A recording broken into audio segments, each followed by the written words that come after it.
Ես կարծում եմ մեր հասարակության մեջ որևէ մեկի մոտ կասկած չի մնացել, որ եթե գործը մակագրվել է Մաս Մելքոնյանին, ապա ելքը կանխորոշված է։ Նույնիսկ եթե իրեն մակագրված դա չլիներ, արդեն իսկ այս կարգի ապօրինի մեղադրանքը քննչականով անցկացնել դատարան բերել է կրկին այդ ռիսկը մեծ պարունակում էր, բայց իր մասնակցությունը արդեն կարծում եմ բոլորի մոտ հարց չի առաջացնում, որ կա քաղաքական որոշում եւ պետք է այդ որոշումը դատական ակտով փաթեթավորվի։ Բայց մի հատ շատ կարևոր հանգամանքի վրա եմ ուզում ձեր ուշադրությունը հրավիրել, այսօր առավոտյան տրված մեկնաբանության մեջ հայտնեցի, որ եղած ձայնագրությունները մոնտաժված են, չեն արտահայտում իրականությունը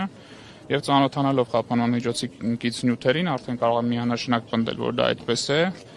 Եվ շատ ցավալի է, որ քննչական կոմիտեի պաշտոնատար անձինք գնացել են այդ աստիճանի զազրելի կեղծիքների,